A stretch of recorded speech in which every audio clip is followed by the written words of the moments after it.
Happy 2020, los podcasteros. We had quite the holiday break.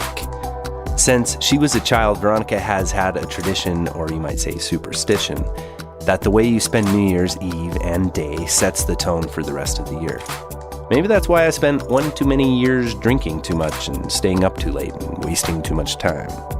We didn't plan on leaving town or really doing anything special for the holiday, but as New Year's Eve got closer, I could tell that Veronica was going a little stir-crazy.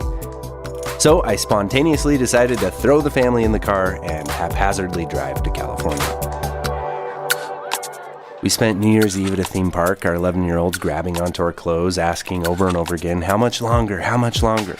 And Veronica and I reliving our youth, dancing and embarrassing them in our neon 2020 glasses. It's about an 11-hour drive, give or take, between Los Angeles and Salt Lake City. So on New Year's Day, we were on the highway, rushing back for interviews we had lined up and deadlines with clients. I've always found the long stretches of highways that clutter this country to be my favorite attribute. That at any time you can up and drive from one side to the other. There's really no better place to get some thinking done. The passing vacuous space between places is like the space between ideas. Leaving home and returning home is transformative. And I don't know about Veronica, but for me, those silent moments when the kids finally fell asleep was the perfect way to bring in the new year. And the majority of my thoughts were focused on the Pod Sound School. Only a year ago, Pod Sound School was just an idea. And though time passes with the blink of an eye, to look back on everything that happened in only 1 year because we decided to take a leap of faith is insane. It's hard to believe that if we had just taken a different route, there'd be so many people we would have never met, so many lives we would have never been a part of. So much has changed since our first episode, and so much is continuing to change. We are being educated right along with you, and it is legitimately a blast. One thing that hasn't changed, though, is our why. The initial idea of Pod Sound School was to help podcasters achieve better audio quality with their podcasts. And although we have quickly moved far beyond audio production into all of the elements of podcast production, the fundamental drive to help podcasters grow their shows, improve their art, and make an impact on the world is continually growing. I can absolutely say that 2019 was one of the best years of my life, and a big part of that was because of this project, and was getting to know and help all of you. Sometimes it's hard to believe that I wound up here, podcasting about podcasting with a fiery Latina business and life partner. I wouldn't mind if the rest of the year had the same tone as our New Year's Day, and I'm glad I entertained Veronica's superstitions. This year, I want to travel, I want to brainstorm, I want to pull out all the stops. This year, I'm determined to help you make a dent in the world with your podcast. The world wants to be changed and improved by your ideas, and this is the year it will happen. Thanks so much for continuing to tune in and support us. Know that we're in it for the long haul and that we are here to help. You can reach us easily, Veronica on Instagram and me on Twitter at Pod Sound School. And you can find both of us and an awesome community of podpreneurs inside our Facebook group, Podcasting for Bosses. Okay, I did my sentimental piece. Now let's get to the helpful content that you're here for.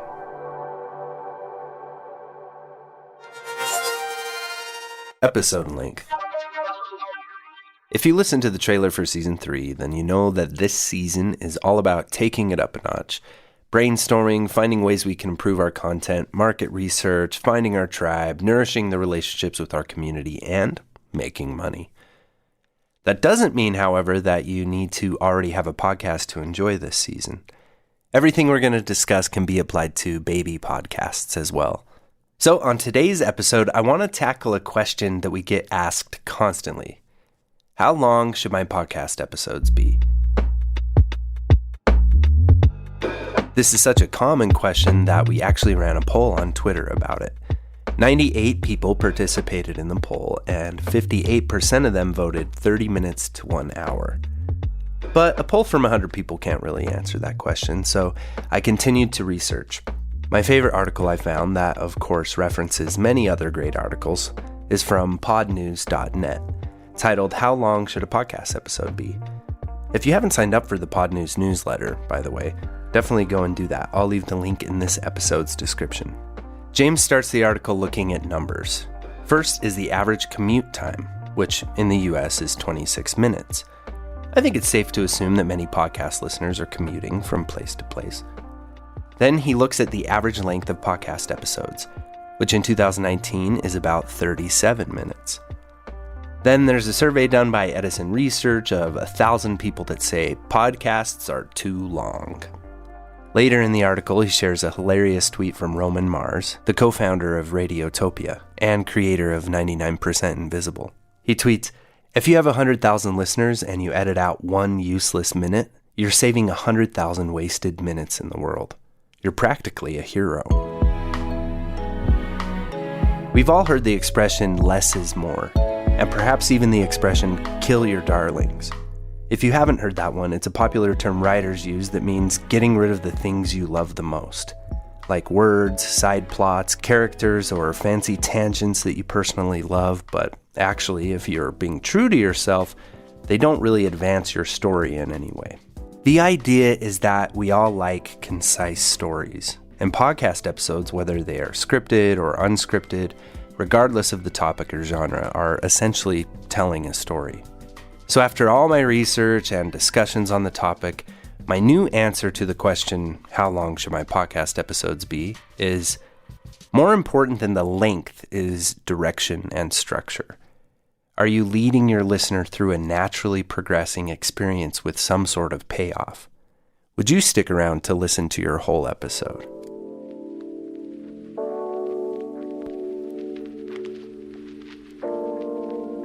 But what about interview and conversational podcasts or unscripted and raw podcasts? The same basic ideas apply. How much of the naturally occurring banter and tangents are contributing to an interesting story? I think the most enjoyable of these types of podcasts are the ones that have the final outcome in mind. And through research, prepping the guests, outlines, talking points, and really just practice, deliver the best of both worlds.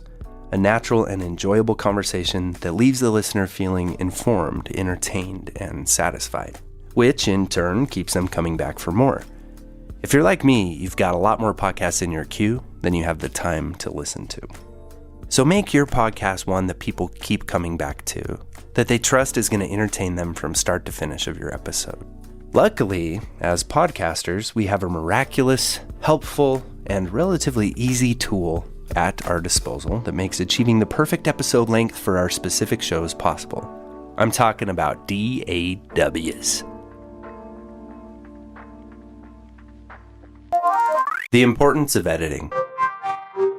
The most basic of editing is very easy to understand and execute, and that is trimming. Simply trimming off the beginning and end of a large audio file and calling it a day. The most advanced type of editing can be very difficult to understand, but also indescribably fun if you're open to it. This involves cutting and pasting, changing the order of the conversation around, removing unwanted ums or mouth noises. It can even involve adjusting the tempo at which a person speaks. Then, of course, there's complex layering. Layering like we're used to hearing on NPR, where a person who is speaking suddenly has their volume reduced so that the host can paraphrase on top of them what they said and move us to the conclusion much quicker. All of these advanced editing techniques take a lot of practice and a lot of time. We are constantly working with podcasters and discussing what they struggle with the most. And by far the two biggest struggles that podcasters mention to us are finding more listeners and having enough time. I think it's safe to assume that most podcasters are not podcasting as their main gig. And those that are, more often than not, have help. Editors, producers, writers, researchers. I think that it's this lack of time more than anything that deters people from becoming pros at editing. Not only does it take a tremendous amount of time and practice to become efficient at editing, but it also takes a long time to edit each episode. The aggravating thing about this for me, especially when we're talking about improving our shows and finding more listeners, is that the majority of podcasters that reach out to us for help, and the podcasts that are stuck on the bottom of the directories never to be discovered, are all suffering from one really big thing: not enough editing. And to me, this is a shame, because when you listen to the average podcast, you hear the passion, you hear the personality, the talent, the stories, the potential. It's not that they don't have the spark, it's not that they don't have the ability and the great stories to share, the hilarious personalities to laugh with. They simply aren't organizing and executing it properly. Because let's face it, it's hard. It's hard to edit. It can be mundane, it can seem overwhelming, and I can totally relate to the feeling of wanting to only do the fun part. Have great conversations with friends and guests, drop an intro piece at the beginning, and post it. And I can hear the many arguments that you might be having with me. I listen to such and such podcasts and they never edit. And that's what I like so much about the show. And they're massively popular. These cases that you're speaking of are very rare. And in these cases, the personalities have usually been at it so long that they don't a lot. They stay focused on point and they know how to direct the conversation away from tangents. All of these skills are also skills that podcasters acquire over time that many have a natural knack for. The point that I'm trying to make, and that I obviously feel very strongly about, is that as a podcaster, if you want to grow your show into something beyond a small fan base and zero income, that you will either have to become a pro audio editor and producer, or you will have to hire one. And even in the case of hiring an editor, it will still do your show wonders if at very least you understand the basics. Now, I'm biased because I actually enjoy editing. I love it. I've been a big-time Pro Tools nerd for, 20 years now. But I don't really enjoy editing content that never goes anywhere, or conversations that don't seem to have a focus or real topic. Even for me, a guy who can happily hammer away at the Pro Tools keys for weeks on end. An audio recording that is too long, with no real direction, can seem like torture to edit. So hear me out. Don't shut off yet. Don't let those defenses fire up. I really don't want to discourage you. On the contrary, I want to encourage you to be your best. So allow me to finish up by sharing the benefits of learning to edit. I think that the first and foremost benefit of learning to edit is it will save you time. The better you get at editing, the quicker you become at it. There are also tons of tips and tricks that help you to streamline the process and add some fun to the process as well. Number 2, it will give you a greater understanding of storytelling. Number 3, it will make you a better speaker and interviewer.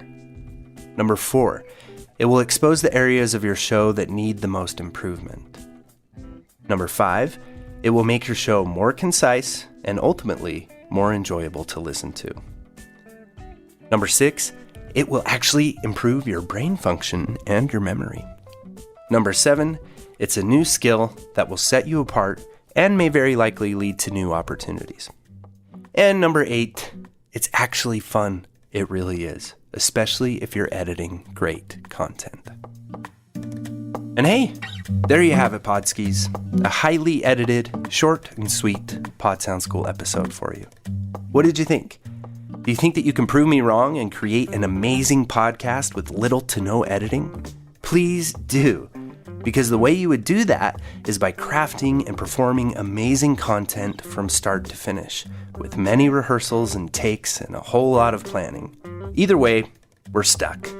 No matter how we go about it, we're just going to have to become podcasting pros. And I don't know about you, but that sounds pretty fun. And of course, the work doesn't feel like work if you're enjoying yourself. So stay passionate, stay positive, and keep going. Oh, and also come let us know how you're doing, what you're struggling with, suggestions for future episodes. If you're new to podcasting and you're choosing your title, come let us know what you're thinking about for a title. Let us know when your show launches. We'd love to give you some love. And definitely come join our Facebook group, Podcasting for Bosses. If you didn't know, we do live pod audits there most Thursday nights. That's where podcasters volunteer their podcasts for us to pick apart in front of the group. So far, everyone who's volunteered has found it to be very helpful, and all of our group members really enjoy it too. There's so much we can learn from each other, and it's really great to grow together. So come join us there at podsoundschool.com/community. And who knows, maybe you'd like to volunteer your podcast to be audited. Thanks, as always, so much for listening, and until next time, happy casting.